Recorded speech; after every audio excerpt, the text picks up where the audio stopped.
Hakuna chichiri kushanda munyika. Boy, I know we know that this is a painful. Kana kuchinachi chose chose kuti nyika isumuke. Awiri kunevanokwiza enda kubatona.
On this, the free talk,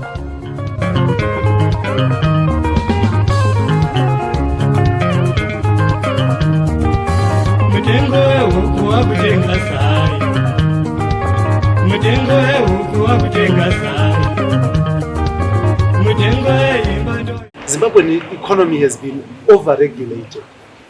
Over the past 3 or 4 years, over 300 statutory instruments have been put in place to control and try and bring the Zimbabwean economy to life. The local currency is failing. Civil servants, teachers, soldiers, police are earning next to nothing as the local currency takes a hit. Many are now calling for government to de-dollarize so that civil servants and everyone can begin to earn in US dollars again. But business, on the other hand, believes that bringing back the US dollar will have a negative knock-on on production.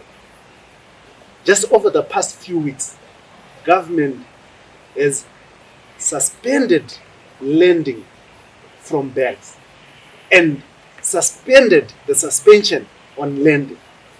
All this in trying to find value for the local currency. Welcome to this, the Free Talk, in proud partnership with the Frederick Newman Foundation. And here in studio, we're joined by the former finance minister, Tendai Biti, to find answers to the problem of the Zimbabwean economy.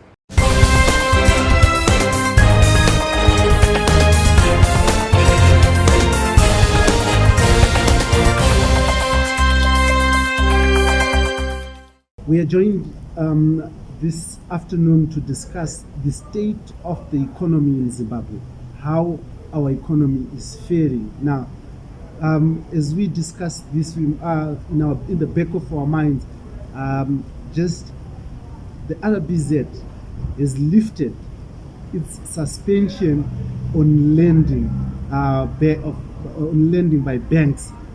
So, we are just with that in the back of our minds. We're looking at the economy of Zimbabwe, the laws that have been passed to try and regulate this economy, to try and make it better, and to try and make our currency world value. So I'm joined by the former finance minister and the CCC Vice President, Tendai Biti, who's going to be taking us through the state of our economy. Now, thank you very much, Honorable Tendai Biti, and congratulations for your re-election in Parliament.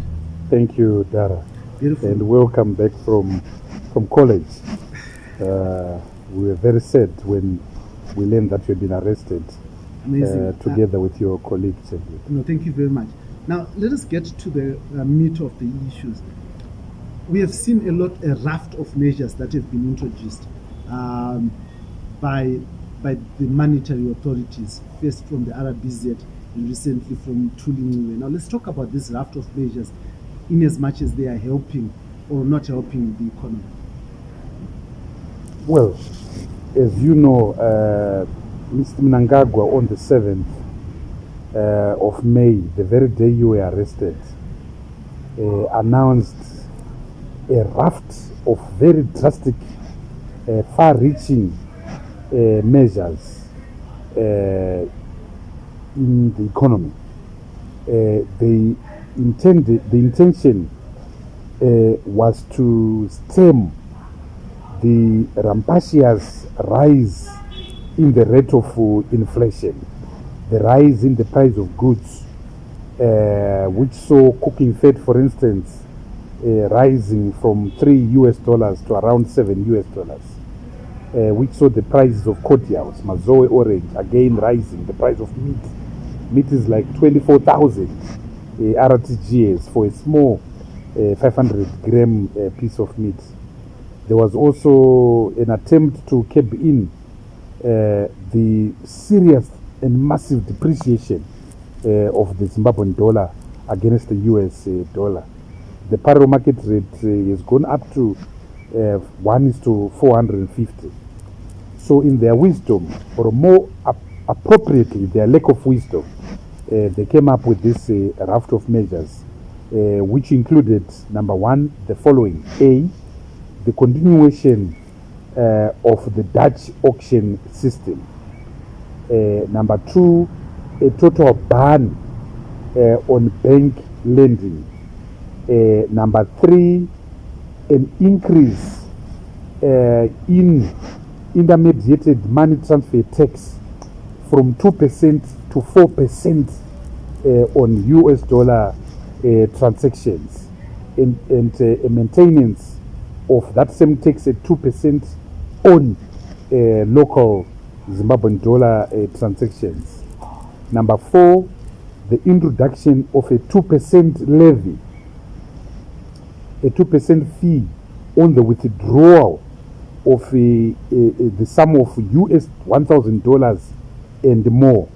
Number five, the imposition of a tax of capital gains tax from 20% to 40% on all shares of stock that are done in a period of less than 270 days from the day of the purchase, from the day of the initial transaction. Number six, a total proscription on all brokerage services. So brokers were now denied the right to transfer money between accounts other than between the client. Those moves, regrettably, saw a massive shrinkage of the economy in a short space of time. For instance, the Zimbabwe Stock Exchange lost $3 billion in just 3 days. But the ban on banking activities saw companies contracting, companies stopping their normal day-to-day business. Big companies like Fivet, big companies like Sari Holdings, big companies like Tonget Woolet. We saw the immediate disappearance of basic commodities on the shelves. So the consequences have been catastrophic. The consequences have been a total disaster. But we need to revisit these decisions. Why were they done? Look, the reason why the dollar is depreciating, the reason why inflation is increasing, is primarily because of a number of factors. Number one, the de-dollarization process was premature. The correct conditions for the introduction of Zimbabwe's own currency did not exist. What are those preconditions? One of them is, of course, political confidence. There is no one with any confidence in the government, with Mr. Mnangagwa, with John Panonetsa Mangundla, and with Mr. Mthuli Ncube.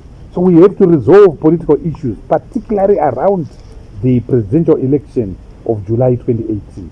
Number two, we don't have reserves. The country doesn't have reserves. So when you don't have reserves of foreign currency, to back your currency, it becomes a major target. Number three, the foreign currency is a relation of your imports and your exports. And so if your current account is in deficit, i.e. if you are consuming much more than that which you are selling, then you have a problem. The ratio of our imports to our exports, in real terms, not the figures that Mthuli is producing, is 4:1. In other words, for every dollar that comes into Zimbabwe in the form of export earnings, $4 are going out as imports. Are you accusing government of fudging figures? Because they've said that our export bill has just gone very high. It's doubled.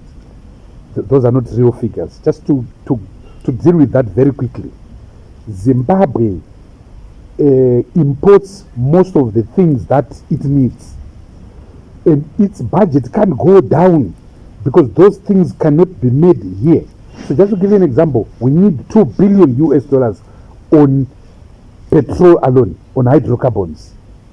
We need $1 billion on energy. We are importing electricity from HBC Cabora Bassa in Mozambique and from Excom. That's about $1 billion. So already you're on $3 billion dollars. We're exporting around $1 billion just on drugs. We're exporting $1 billion on motor vehicles. Look at the vehicles that are on our streets. We are importing around $1 billion on fertilizers. So you're on $7 billion on goods that we will export whether we want it or not. So when Mthuli says our imports are around $5 billion, that's fiction, because we've got imports whose demand is inelastic, otherwise the economy doesn't function. So the current account is in deficit. We are consuming more foreign things than we are selling to foreigners, and that puts a pressure on our currency. But the final thing, which is a problem, is money supply, broad money supply. These guys are printing money. So when you print the money, it creates inflation, because too much money chases too few goods. So there's so much activity in the economy. There is overheating in the economy. There's a crisis of overaccumulation in the economy, because there are so many activities, many of them illegal, where the government is creating and generating money. One of them is command agriculture. One of them is command agriculture is $4-5 billion every year, but that money is then sold on the black market to finance command agriculture. So that's broad money supply. The auction system itself is a cesspool of corruption and generation of illicit broad money supply. Until recently, $40 million was being sold every week through the Dutch auction system. That money is bought at a very cheap price. For 2 years, it was 1:83. When the black market was 1:50. So 100% premium. Now it's 200%, 300% premium. That money is sold to the elites of ZANU-PF, the who is who, or the cartels, the Z Kurunatis of this world, who then go and burn that money, go back to the auction. So the auction itself is a major generator of M3 and M2. Number three are these endless contracts of patronage, the road, the bridge to Harare. All those are contractors. So the economy is overheated because it's generating a lot of worthless currency, the RTGS, which is then forcing the price of goods to go up and forcing the Zimbabwean dollar to depreciate, because it now becomes a question of supply and demand. There is too much demand on the US dollar when the US dollar is in short supply. So the de-dollarization process was a disaster because it commodified the US dollar. It made the US dollar a commodity, and the commodity has got a price, and its price is determined by supply and demand. So the price of the US dollar has to go up because there's billions that is following it. Lastly, because of inflation are cartels. You have the Insco family, Z Kurunatis, who essentially is controlling 10% of the GDP of this country. They are so liquid, and they've been borrowing. They borrowed over 10 billion. So again, that's a source of income. So, given those things, the measures taken are a disaster. They don't address the real issue. What is the real solution? The first thing is dollarize. And they've done that through the back door. Now they've introduced the multi-tier pricing system, which is an acceptance that de-dollarization has failed. In our respective submission, dollarize officially. Repeal SI 33 of 2019. But businesses say that if you dollarize, demand goes down. You know, actually, when I was speaking to the CEO of Royal, Misuse, he says that when during the dollarization period, demand went down by 70%. Is that what we want for our industry? That is not true. That is absolutely not true. And I take this product, cooking fat. Cooking fat is a product whose demand is inelastic. It's like bread and to some extent alcohol, super, chibuku. It doesn't matter whether the price go up, people are going to cook and eat, people are going to use cooking fat, people are going to eat bread, people are going to drink alcohol. So there are certain products whose demand, including Siso's own product, whose demand is inelastic. So the price becomes irrelevant because the demand is permanent. So people must eat, people must drive, people must use electricity. Those goods in economics are described as goods whose demand is inelastic. So demand can't go down, and more so by 70%. That's bush economics. That's voodoo economics, not supported by any data. And also, I haven't said do away with the Zimbabwean dollar. I've said re-dollarize, but keep the Zimbabwean dollar. But float this dollar. And one of the reasons why you don't want to remove the Zimbabwean dollar is because you don't want to compensate all the Ziganandas who are holding the Zimbabwean dollar by corrupt means and reward them by compensating them in US dollar. So let them keep their worthless money. But float this dollar so that it finds a balance. It finds an equilibrium. It could be 1:2,000.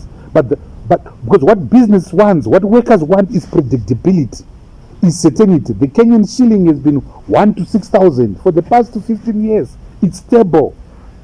It's reliable. It's predictable. The same applies to the Ugandan shilling. The same applies to the Tanzanian shilling. So float the Zimbabwean dollar. Let it find a market base. And they're also trying to do that through the back door. That is why in the statement and the announcement, there is a constant reference to a bank rate determined on a willing buyer, willing seller basis. Why not abolish the auction system and then let a willing buyer, willing seller basis determined by the market prevail as a determinant of the price of the US dollar in Zimbabwe? Number 4, eliminate all export surrender requirements. Remove them because they are a tax on businesses and they are contributing to the shortage of US dollars because exporters are then not putting money on the open market. During the government of national unity, we did all those things. We didn't have export surrender requirements, but the supply of the US dollar in the market was constant because we had liberalized the current account, we had liberalized the capital account. When I got into government, the country had a stock of US $250 million. When I left, there was 6.5 billion US dollars because we had liberalized the capital market. They need to go that route. Number 4, they need to live within their means. Because they are living beyond their means, they are now monetizing the budget deficit through this excess printing of money, which is done at the RBZ through treasury bills. So there's so much money in this economy. When John Mangunda says the tank is full, he literally means it's full of local money, but not the US dollars. Not the US dollar. So squeeze that RTGS out. You don't squeeze it by closing banks, by shutting down the Zimbabwe Stock Exchange. You squeeze it by making the government live within its means, by stopping the government from borrowing through treasury bills. That is the immediate short-term solution to the challenges facing Zimbabwe. Now, you spoke about shops now running empty with goods missing, and in his response, the finance minister Mthuli Ncube has allowed those with free funds to import and has lowered duty. Is that not a plausible solution to mitigating shortages? Look, you can't have kick and whop economics. You can't have kick and rush economics. I grew up supporting Black Rhinos Football Club. So at one stage we had two fast strikers, Maronga Nyangela and Jerry Dzungu Chidao. And our style of football was that the defenders, Simon Mugabe and others, would just hit the ball forward and hope that it hits the head of Maronga Nyangela or Jerry Dzungu Chidao. That is how Mthuli Ncube is running this economy. 1 minute he announces a Buy Zimbabwe campaign. He boasts that our current account is good. He boasts that our shops are now full of local goods.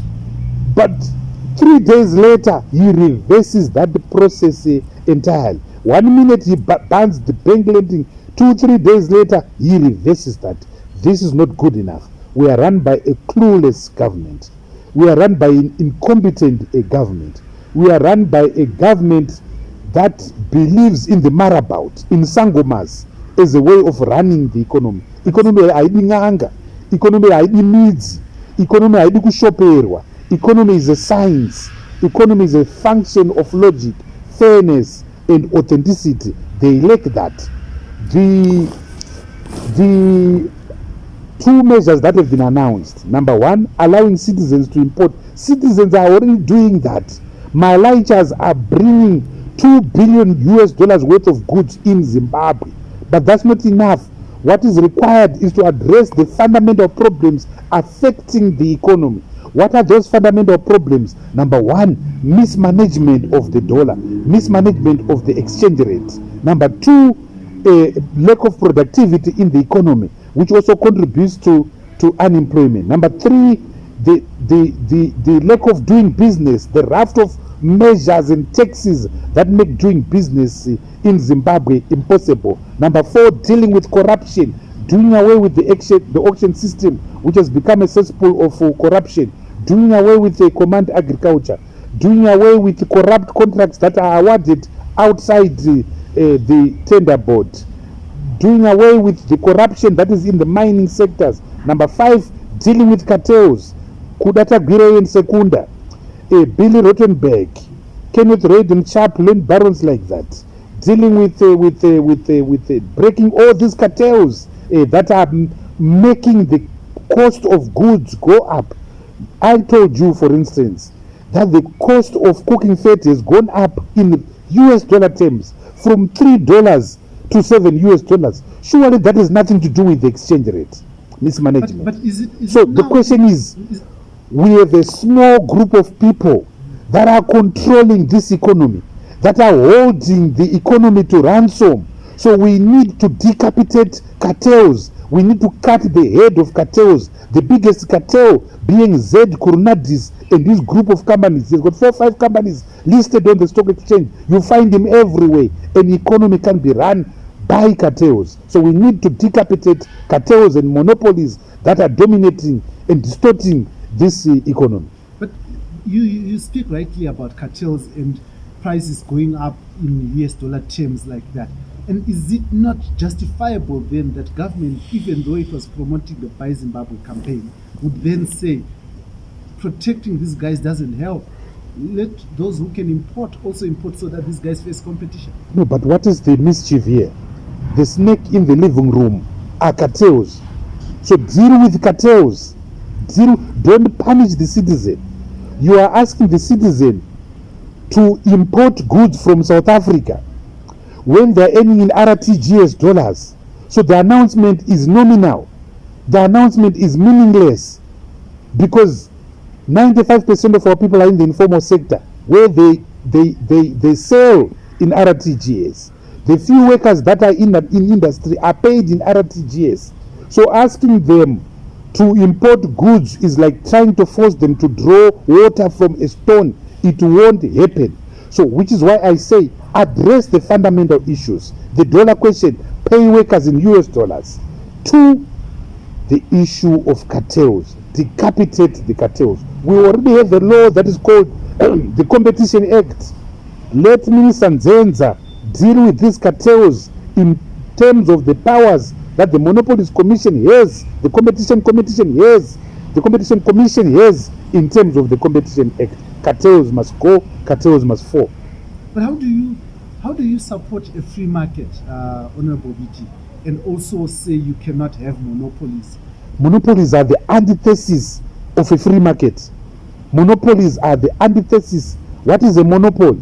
A monopoly is an entity that dominates the industry to the exclusion of other players. That is a monopoly. But isn't it the basis of a free market? Free market No. says if you have money. No, every decent country in the world has got an anti-monopoly and antitrust laws, including Zimbabwe, because monopolies and oligopolies drive other players out through unsavory business practices. So if you take the Insco group, they control chickens through Ivins. Chicken producers right now, small-scale chicken producers right now are struggling because the price of chickens has been lowered to drive them out. The same company through National Foods it controls the market of stock feeds. Stock feeds are going up. The same company through a company called Veterinary Distributors controls the cost of drugs that are necessary in chicken production. The cost of drugs is up and it is US dollars. That is the perfect example of a monopoly that needs to be broken down. The same company owns Coco. It owns Triple C. It is driving small-scale pig producers out for the same reasons that I've just given that apply to chicken. So monopolies are anti-free markets. Monopolies are anti-capital. They are bad for an economy. They are anti-working people. Let us look at the suspension of lending. You said that it affected business. In what sense?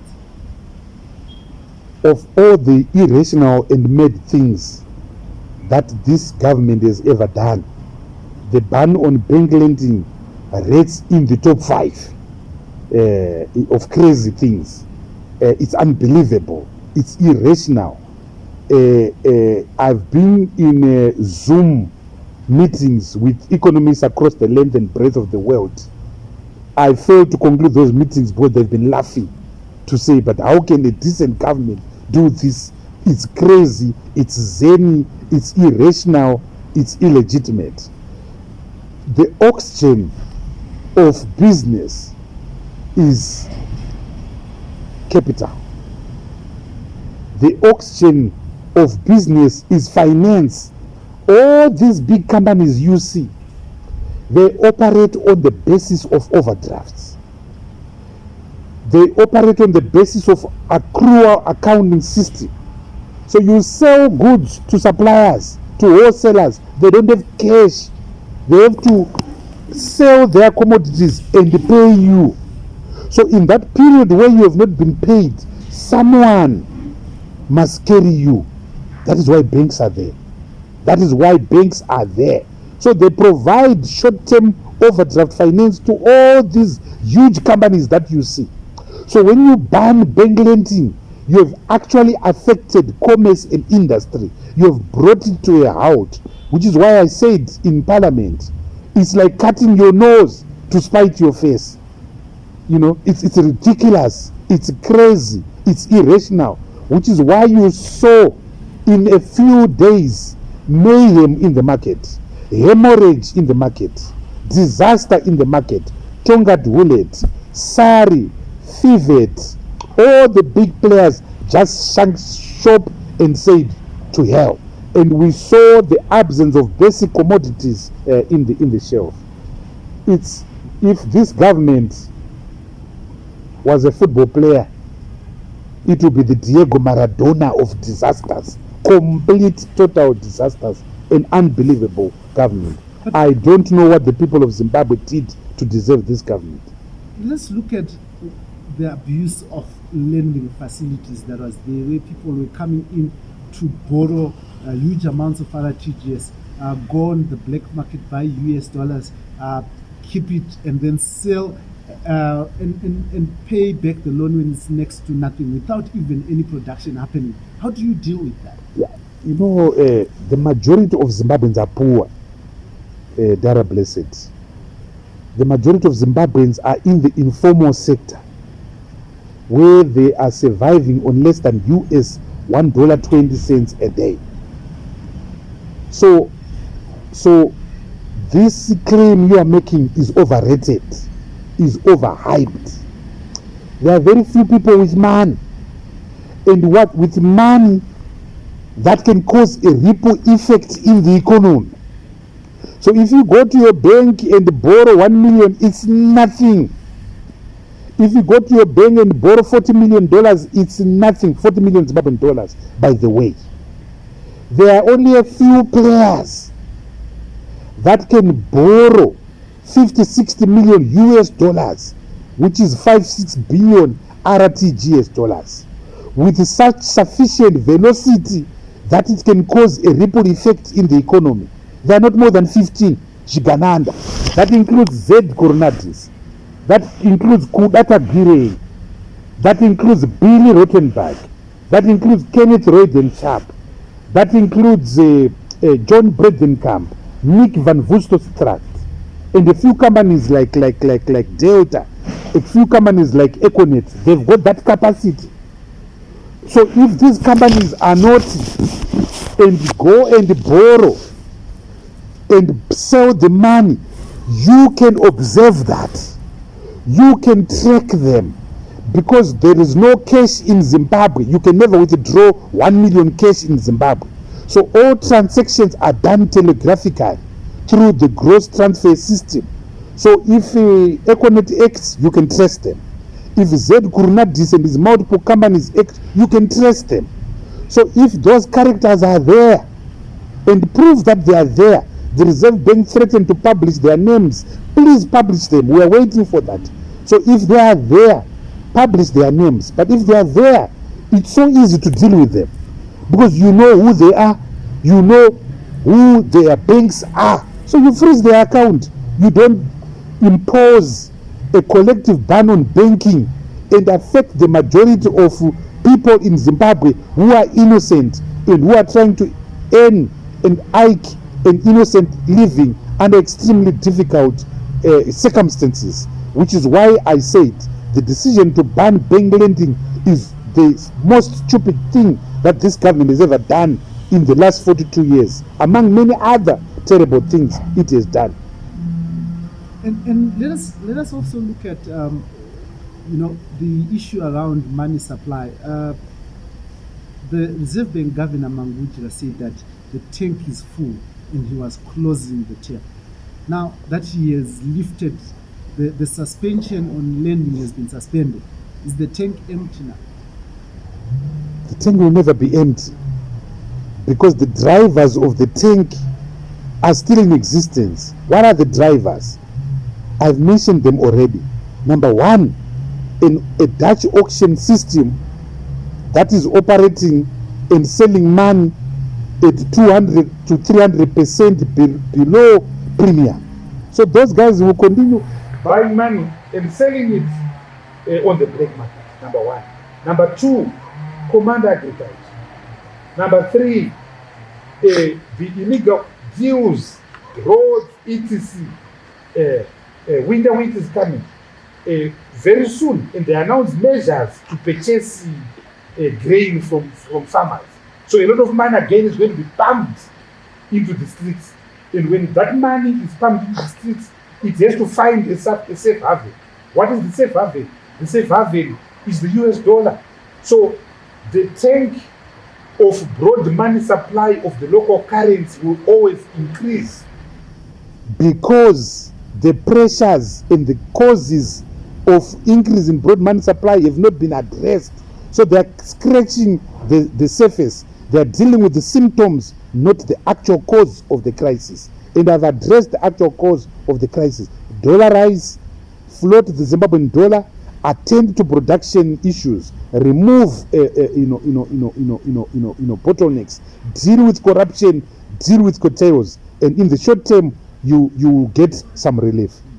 President Emmerson Mnangagwa, addressing the rally, sometimes said that he was going to force business to look for the RTGS and was going to put a law that says that any transaction that happens in Zimbabwe should happen in the local currency. Do you think such a move would actually give value to our local currency? But that law is already there. The law forcing everyone to deal with RTGS is already there. It was put in February 2019. It's called Statutory Instrument 33 of 2019. That law that says you commit a crime if you transact in US dollar is already there. It was put in two laws, SI 142 of 2019 and SI 212 of 2020. So that law is already there, but it has not worked. Why has it not worked? It has not worked because Zimbabweans and the market rejected the Zimbabwean dollar. As I keep on saying, the Zimbabwean dollar was caught in flagranto. The Zimbabwean dollar was caught red-handed. There is no confidence in the local currency, which is why it's a waste of time trying to pretend that we have a dual economy. We don't have a dual economy. It's a US dollar economy. The government itself collects taxes in US dollar, charges levies in US dollar. You can't buy a license plate without paying in US dollar. It's partially paying civil servants in US dollars. So the government itself is the biggest breaker of its own laws, of SI 33 of 2019, of SI 142 of 2019, and SI 212 of 2020. So it's a dog's breakfast, my brother. But a dog's breakfast which not many dogs will not touch, certainly not my dogs. This dog's breakfast is too messy, it's too terrible. And that's the tragedy of our country. The second dispensation of government led by Emmerson Mnangagwa is actually accused. Emmerson Mnangagwa said that his government is being sabotaged, especially by political parties like yours and Western governments, given that the economy in the country, he says, is growing, but the value of the currency continues to fall. You know, it's such an irrational statement which no right-thinking person can make, let alone a head of state. It's such an absurd statement. If any foreigner or any opposition party is that powerful, then allow it to govern, because it is so powerful. If we are powerful enough to cause the exchange rate to collapse by 200% in 3 days, then President Chamisa must be the president of Zimbabwe, because he's a powerful man. They are the saboteurs. John Paninetsa Mangunja is a saboteur. Mthuli Ncube is a saboteur. They are the ones who de-dollarized in February of 2019 when conditions for de-dollarization did not exist. They are the ones in June of 2020 who introduced a Dutch auction system which has never worked and will not work, and has become a cesspool, a sewer of corruption. They are the ones who are financing Command Agriculture. They are the ones who are running the cartels. They created Kudata Birei. They are owned by Billy Rottenberg. They are owned by Zed Kurunadis. So they are being wasted by their own petard. Kuruma nechekuchera. Havagone, havazive, havana rudo nevanhu. Ndo zvakonzeresa kuti nyika ite marwadzo ainayo. And marwadzo aya anonyanya kurwadza because we have been here before. We were here in 2008. We were here in 2019. Now we are back again in 2022. Shame on them. Shame on them. They are not fit to govern, and they should just do the right thing and resign and let a group of competent Zimbabweans take over, and we'll see what will happen. But as you say this, the Confederation of Zimbabwean Industry, CZI, I said that industry has come to life. In fact, capacity utilization has risen to around 70%. But you are painting this gloomy picture when those in industry are saying otherwise?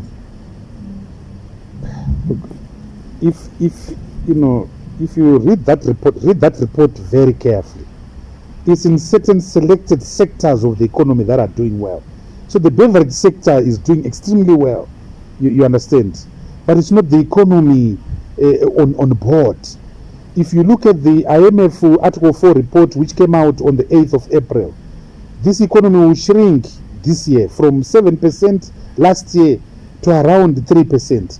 But even the 7% of last year, you must question it, because 35% of it came from agriculture. We were told that we had a bumper harvest, but we now know that only 1.2 million metric tons of maize was delivered. That's not a bumper harvest. And as of now, GMB has run out of maize. So people are now being given licenses to import maize from across the length and breadth of the region, Zambia in particular, South Africa in particular. So they've been selling Mickey Mouse figures, when the reality now, when push comes to shove, we see the reality. Now the shelves are empty. With 70% capacity utilization, the shelves are empty. Go to OK Bazaars now, Namhlakatesi, go to Pick and Pay Borodale, go to Food Lovers Market, the shelves are empty because industry has been producing at a subdued rate. Why? Because of these fundamental unresolved issues around the exchange rate, issues around supply constraints, issues around policy inconsistencies. No one will put money in a new factory. No one will put money in a new plant when you have got such an unstable, unpredictable micro and macroeconomic environment. But we have all these billionaires flying into Zimbabwe. I mean, is it for tourism? Yeah, of course, it's tourism. I mean, we've got the Victoria Falls, which is one of the seventh wonders of the world. No one can put money in a country which is so eclectic in terms of its policies. No one can put money in an economy which is so bastardized in terms of policy consistency. You'd have to be out of your mind to put any money, which is why our net investments has been around US 200 million for the past 5 years, when countries like Zambia are attracting, even under Edgar Lung, investments of $2 billion US, Mozambique, even within the war, $5 billion US. So our investment is limping because no one can put money in a country with such a terrible history of inconsistency, of predatoriness, of cluelessness, and of incompetence. We have gas in Lupani, there are investors coming there. We have, the police family that is also putting up money, sinking money just in Ngezi there for platinum. And the Minister of Mines has spoken about a $12 billion economy, and you're talking about 200 million. That's just all talk. That is just all talk. To invest, you need a stable environment. You need a stable political environment. When you run around arresting journalists, including yourself, when you run around beating up opponents, stealing elections, no investor will come. But more importantly, when you attack certain basic things, the right of freedom of property, when you say a bank can lend, you have affected someone's property, someone's bank. When you say a stockbroker can't operate, you have affected someone's property. Stockbrokers operate through companies. So no serious investor will come in, and no serious investor has come in the last 5 years, which is why the economy has now become prey to local indigenous predators. Zigananda, Zed Kurnadis is a Zimbabwean. Peter Rottenberg is a Zimbabwean. John Brettenham, John Brettenham, Kudata Gure, they're all Zimbabweans. They're all Zimbabweans. Kenneth Reddingchap, they're all Zimbabweans. So local predatory capital is now filling the boots where normal, rational, decent capital will otherwise have filled in. So these guys are growing because there's no foreign investment. Z Kurunadis has just bought Edgar's, because Edgar's itself is pulled out. Standard Chartered Bank is pulling out. Barclays Bank is pulling out. But when they are pulling out, there's no vacuum. The locals, Gananda, are coming in to fill their space. Who owns First Mutual Life? Who owns ZB Bank? Who owns FBC? Who owns all these gold mines now? It's Secunda Holdings. Exotic investment. Who owns BMC? Who owns Zim Alloys? So that is the distortion that this economy is facing. It's now being held hostage by an avaricious, greedy, crude, white capital base. And I say it's crude because it's engaging in primitive accumulation. You can't buy everything. It's not possible. One day it will get to you. Look at Tonga Hullet. Another Amish Radish has bought it. So local white capital, few Shigananda, are now competing to get the muscles of this economy. And the government is turning aside because those same individuals pay fat checks to ZANU-PF. It's a tragedy. So you don't have a free economy. You don't have a decent economy. You don't have a stable economy.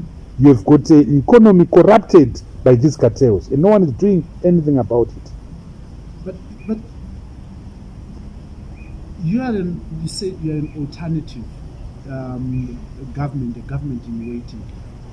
What would you do to ensure that we change all these things that you're talking about?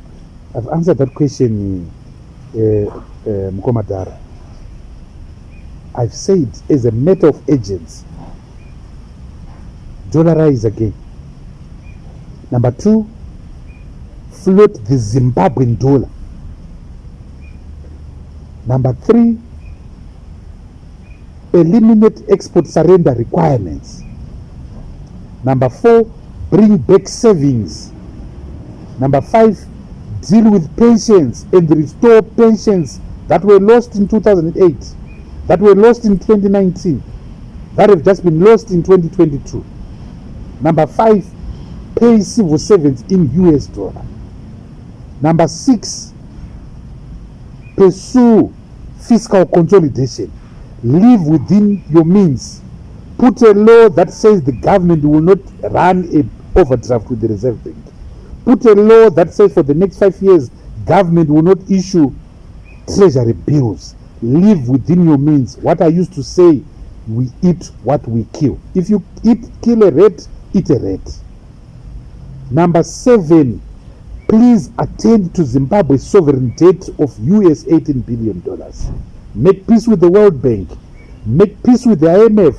Make peace with the African Development Bank so that we can access the huge amounts of money that are sitting in those institutions, which can help Zimbabwe's development agenda, particularly on infrastructure, which is the next target.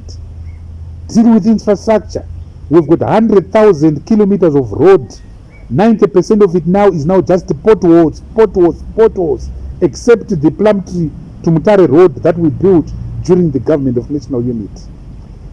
Attend to the railway, which has collapsed and all but disappeared. Attend to dams, modern infrastructure. Put bullet trains in Zimbabwe. Put spaghetti roads in Zimbabwe. Number 8, attend to social services. The education system is broken down. Kids have not gone to school in the past 3-4 years. I've got university interns that I have at my law firm.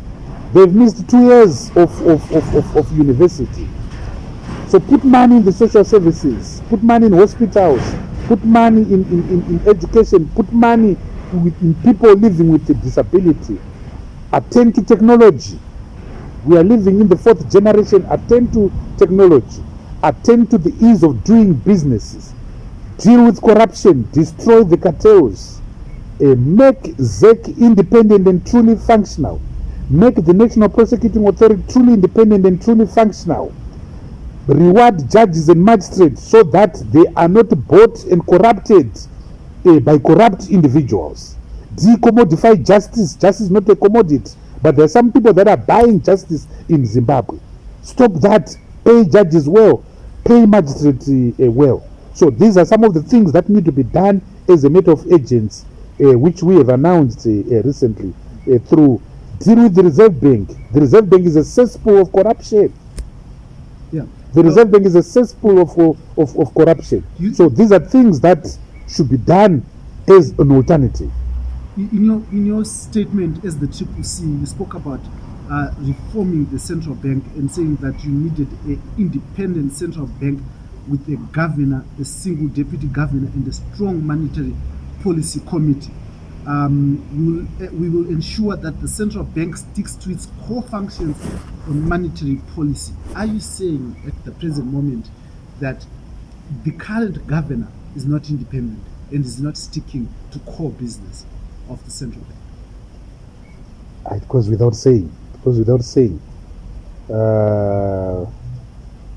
central bank has failed and failed disastrously, which is why if you speak to many economists, the idea of actually shutting down the central bank and introducing a currency board finds favor with so many economists in our country. The truth of the matter is that monetary policy has been a disaster in Zimbabwe. The truth of the matter is that in the last 20 years, monetary policy has destroyed the Zimbabwean economy. So you need a period where you rein in monetary policy. And what do I mean by monetary policy? Monetary policy, I mean the printing of money, the existence of excess money in the economy. Where you have excess money in the economy, you have inflation and hyperinflation. So you need to shut the tap. You need to shut the tap, and shutting the tap means closing the tap. And what is the tap? The tap is the Reserve Bank of Zimbabwe. The Reserve Bank of Zimbabwe has been a disaster, and a complete disaster. It has been at the core of all the major crises in our economy in the last 20-30 years. So one has to put a chain around it as a transition measure through the currency board. Some countries have managed, Honorable Biti, to separate their politics from their economy. Zimbabwe appears to be failing to do that. What could be the issue? You've got a tired liberation movement, a tired, exhausted liberation movement. By the way, what's happening in Zimbabwe is very close to what is happening in Mozambique. It's very close to what had been happening in Angola before the new government, before the departure of President Dos Santos. And the common thread is the same. It's an exhausted liberation movement that treats people as objects, that feels that it's owed by Zimbabweans, that survives on a culture of impunity. We can do anything we want because we liberated you and we fought in the war. That operates on the basis of entitlement. We're entitled to steal. We're entitled to money on the auction because we liberated you. That operates on a zero-sum game. If we can't have it, no one can have it. And only us are entitled to have it. In the biblical Solomonic parable, these liberation movements are like the woman who said, let's cut the baby in half. And that is what has cost Zimbabwe. Which is why, because of the long war of liberation, you've created this mindset that dechedu tisuvaridzi vazvo. And you hear Mnangagwa say, we determine who comes here and who does what. That's the mindset that has killed this mindset. You won't find that mindset in Zambia. You won't find that mindset in Kenya. You won't find that mindset elsewhere on Africa, in South Africa, because of the different mindset. A predatory, exhausted, tired liberation movement with no clue as to the running of the economy, other than entitlement, other than impunity, other than a zero-sum game. And they've also blamed you for trying to use the suffering of the people to gain power, to enter into State House. It's ridiculous. They imposed a monopoly on public transport by monopolizing all public transport to Zupco. We didn't write that for them. We didn't write that for them. We don't write the script of insanity for ZANU-PF. So when we speak out It's not opportunism. It's trying to protect our people. So the simple solution to them is very simple. Stop acting irrational. Stop acting on the basis of your bottom line, your profit, your greed. That's the simple solution. Would you be happy to see a ZANU-PF running a successful economy? It's not possible. They're not capable of that. So that's out of the question. That you can never use ZANU-PF and strong economy in the same line. It's blasphemy. It's a heresy. You've just committed blasphemy, Dara Blessed. But I'm just asking. It's not possible. Would it be in your It's best just interest? not possible. It has never happened. It will not happen. Would it be in your best interest to see ZANU-PF running a successful economy? Zimbabweans want to see a decent economy, period. But ZANU-PF is not capable of delivering that. If it does, It's not possible. that would render It's you. oxymoronic. It's not possible. That doesn't arise at all. It's not possible. There are too much thieves. That's not possible. Azvife zvakaitika. But if that happens, Azvife zvakaitika. So let's not discuss something that's academic. the idea is that you are putting spanners in everything. In what way? We don't pass statutory instruments. We don't make presidential decrees. We don't write the budget. So how are we putting spanners? These are own goals. These are self-induced policy distortions. What's our role? We are not the one who stood naked in front of Zimbabweans on the 7th of May and announced that banks are banned. We are not the ones who in June of 2020 said Zupco is now the only form of public transport in Zimbabwe. We are not the ones who on the 20th of February 2019 stood up and said the Zimbabwean dollar is now geje to the US dollar. We are not the ones who in May of 2016, 4 May of 2016, introduced the bond note. So where do we come in? President Emmerson Mnangagwa has actually invited people to come and sit at Poland so that they can help map the economic way forward as a united Zimbabwe, and you have spanned that opportunity. We'll never go to Poland. You can't steal my goats and then invite me to shepherd those goats. It can't happen. So Poland is a cesspool of deception, working against the interests of Zimbabweans. But the genuine interest of Zimbabweans is their right to free choice. They chose a leader in July of 2018. They chose a leader in July of 2018. Let us look at the path that's, as we close, let's look at the path that Zimbabwean economy is taking. What do you see? What are your predictions? I'd say it's a bloodbath.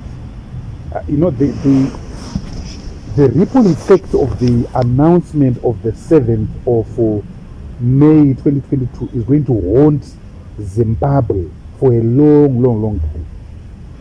Because what Zimbabwe did on that day was to say we care of no rule of decency, no economic fundamentals, we care of no rationality.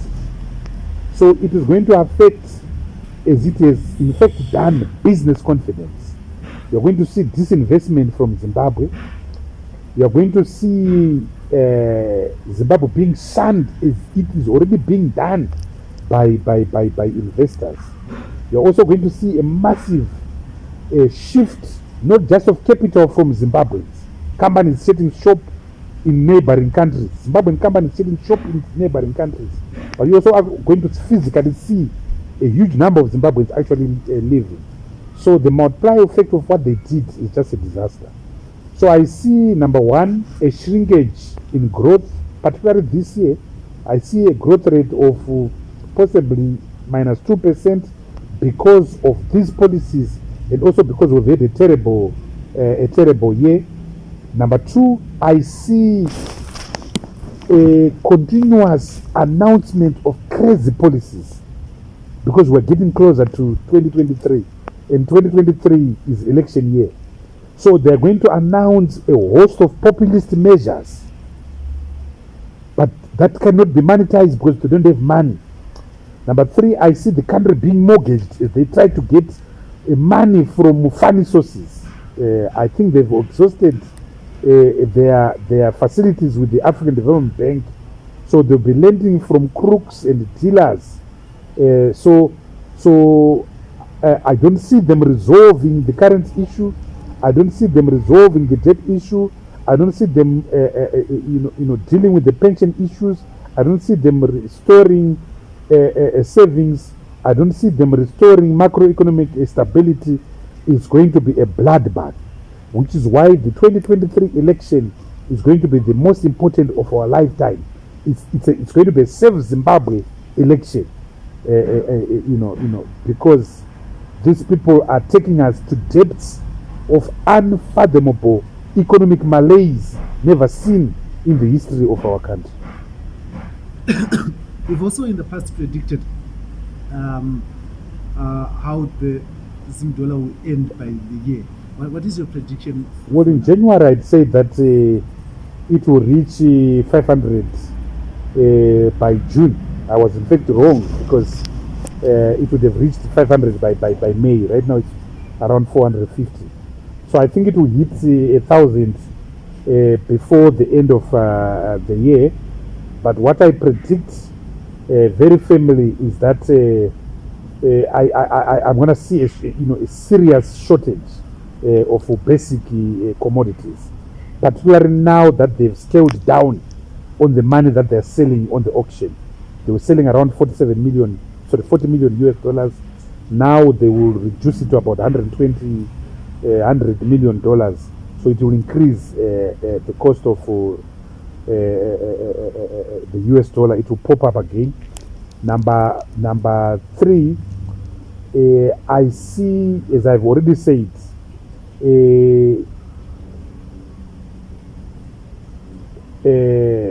loudspeaker economics. They're going to take to the podium to announce irrational things that are not working.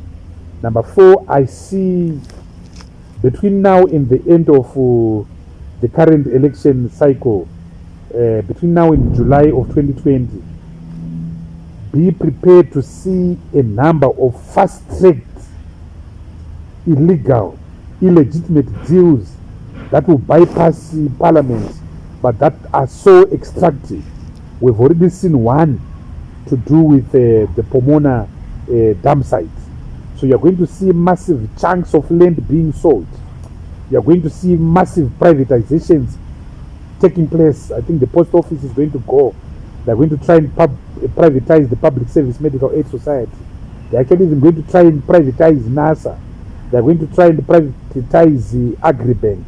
So you're going to see massive transfer of public assets to private hands, done nocturnally, done nicodemously, done outside the law.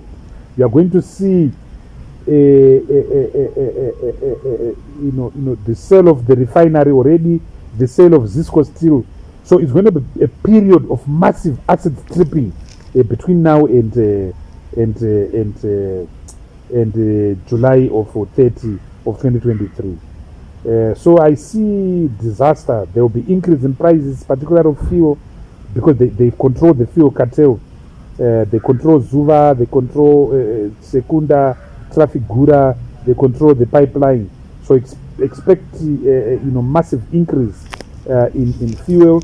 Expect massive looting through traditional channels of looting, in particular Command Agriculture.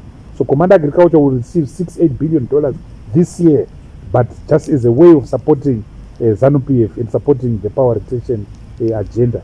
So in a nutshell, there will be no discipline, there will be no consistency, there will be no credibility, there will be no legitimacy. I see further gnashing of teeth, doused in serious bouses of populism.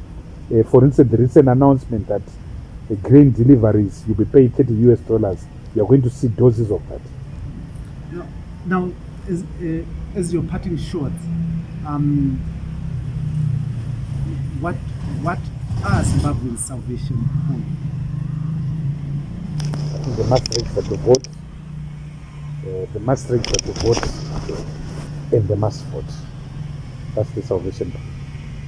Thank you very much, Honorable Biti, for joining us here on this, the Free Talk. With me, your host as usual, Dara Blessed Mhlanga. Now, this is our nation. This is our economy. We must all care about it, and we must all put our hands on the wheel to ensure that we get back our seat on the seat of the family of nations, and we begin also to have the pride and face of being Zimbabwe. Every time we go, everywhere we go, that we have the most useless currency, we have the most underperforming economy in the world, even when we are not at war. Thank you very much, Honorable Biti, for joining us. Thank you, Dara. Good to see you back.